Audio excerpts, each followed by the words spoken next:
waraloon des fois seen yenn comportement yi. déjà ay ligne défensive la njëkk empêché pour ñu dérouler. très bien laataa ñuy egsi si milieu bi. donc pour les attaquants nag moom foofu jarul woon sax ñu koy wax quoi parce que tamit déjà rek lu koy gën a firndeel mooy la sortie prématurée de Vara. tout juste donc à la reprise à la reprise de la seconde période. par Barcola ñëw remplacer ko mais Barcola également ñëw na ñu ngi insister ci côté Barcola. mais tamit après joxewul tamit lu bëri. on va rester là-bas parce que Visha Kvaratskhelia ñun xam nañ ne que c'était un joueur très important. et tamit dans l'aspect tactique comme je l'ai dit Paris Saint-Germain vu que ñoom seen arrière yi dañu am un apport offensif il faut que tamit excentré bi ñëw di def des replis défensifs léegi su fekkoon ne que Cole Palmer. su fekkoon ne que Enzo Maresca indiwul woon.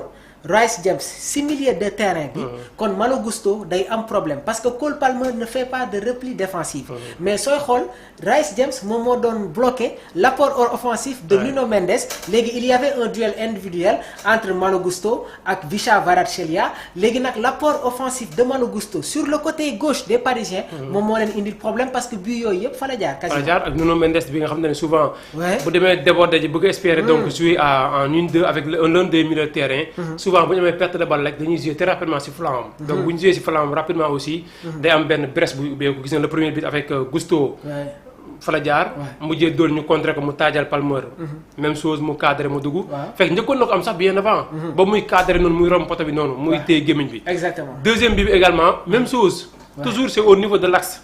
donc ça veut dire que aussi tamit l'absence de Pacho aussi tamit. William Pacho. oui feeñ na aussi manqué parce que Lucas Beraldo. soo doon xool sax benn moment Marquinhos. ñu ngi ko doon gëdd. sur les positionnements. waaw parce que tamit demoon na ba ñoom ñaar amatuñu benn entente bi comme ni mu ko amee ak Pacho. daaw début saison Beraldo moo départ. mais à un moment donné dafa perdre place am au profil de Pacho bi nga xam ne costaud moo gën a costaud quoi. te tamit moo gën a am présent aussi défensivement. entente bi aussi tamit moo Marquinhos ñoo ko gën a am. très bien donc déjà. son absence dafa feeñ carrément dem aussi si match contre Chelsea. te ba doon bu fa nekkoon 2 buts yooyu Palmer marqué mënoon na ko aussi anéantir donc un petit peu quoi par rapport ak la présence de Beraldo. mais il y a aussi un fait bi nga xamante ne foog ñu jël ko en considération Lucas Beraldo était en difficulté parce que João Pedro à chaque moment daf koy aspirer. il venait jouer faire des orientations et loolu moom moo doon créer des espaces dans la défense parisienne. waaw parce que booy xool Marquinhos moom toujours son jeu nekkul jour boo xamante ni day dem si des duels quoi. moom souvent day ligné en tant que libéro di xaar boo ngeen defee premier duel moom moo dem couvrir la. moo tax souvent ku muy associé moom la ñuy bàyyi mu dem ay duel moo tax Beraldo démb moo doon dem lépp si ay duel comme ni ko Pacho doon defee. Pacho nag moo gënoon a mën a permettre Marquinhos pour tamit mu gën a am tranquillité derrière.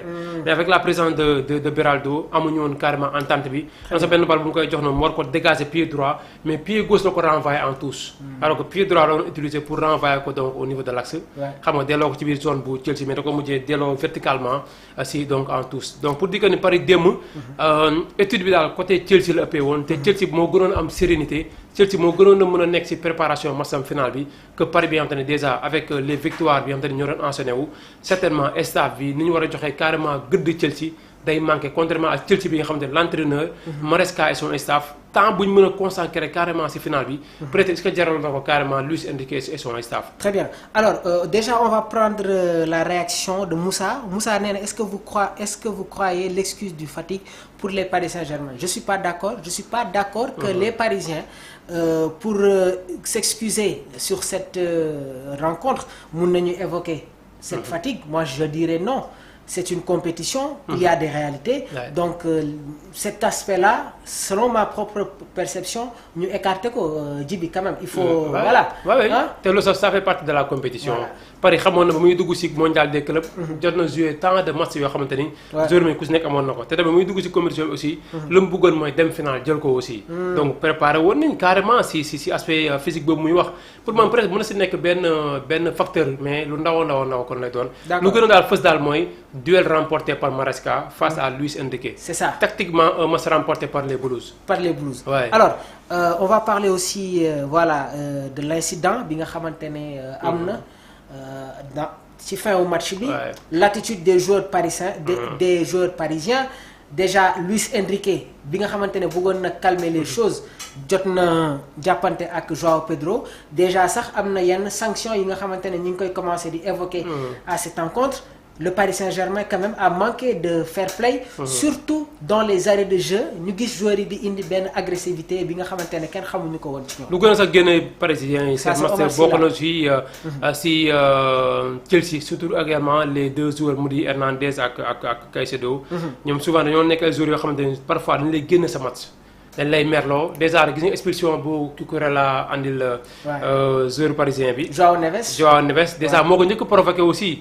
moo njëkk dem dóor ko coup d'épaule. laataa waa ji mer muy dem. mu xëcc karaw gi mu daanu.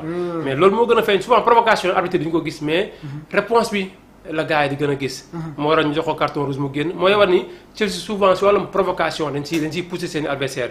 Paris aussi tamit ils sont tombés dans le piège des Anglais mais tam bu weesoo loolu aussi comme ça fait partie du jeu.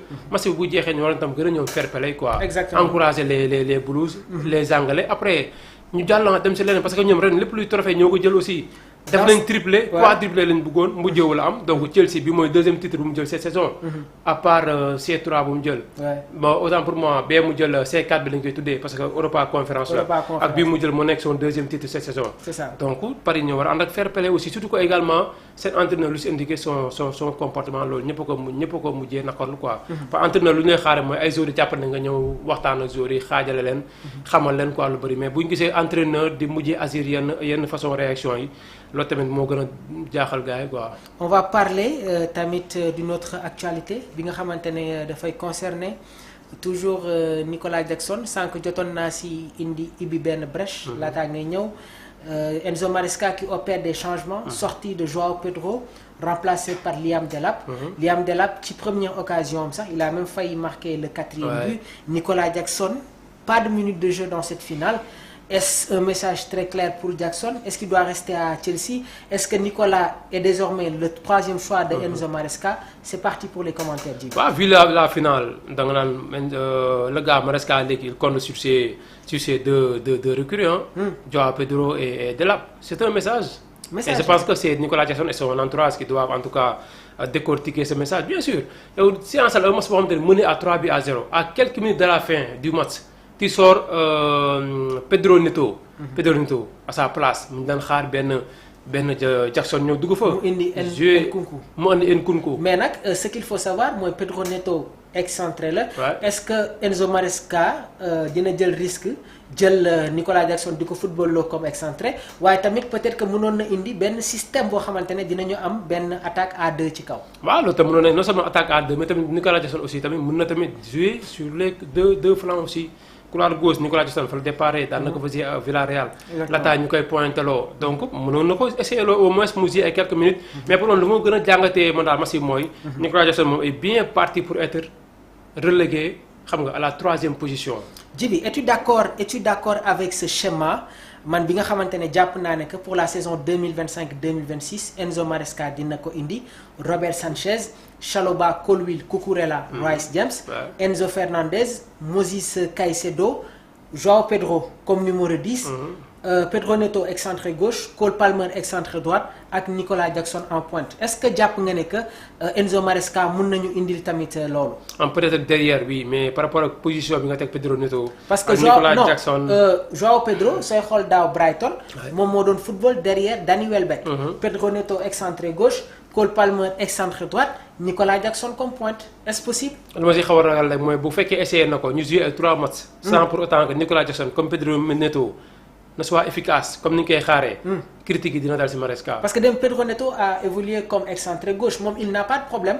pour football comme excentré gauche. wala excentré gauche. parce que lan il est capable de faire des jeux avec ses 2 pieds mais man jàpp naa ne que tamit loolu mun na nekk benn option waaye tamit mun na sax indi un schéma 4-4-2. avec Nicolas Jackson Joao Pedro Cole Palmer Pedro Neto Moses Caicedo ak Enzo Fernandez. parce que mooy xool dim xam nga joué na benn système boo xam ne c'est 4-1 parce que 1 bi moo nekkoon. moom mooy Moses Caicedo moo fa nekkoon devant juste voilà ñu amoon ñaar ñu nekkoon seen kanam. comme double moom mooy triangle bi. justement moo nekk triangle bi noonu après ci kaw si la mujjee yeneen 3 yi ne fa.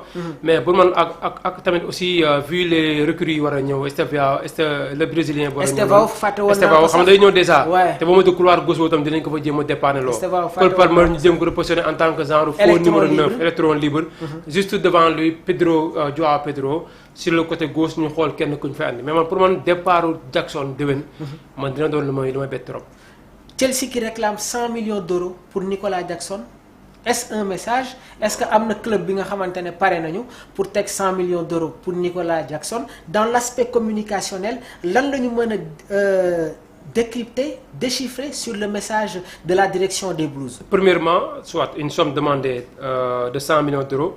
Parfois, on peut repousser les concurrents pour ne pas gagner ce dossier. Donc, le bon une stratégie pour l'entraîneur pour que son joueur ne gagne pas.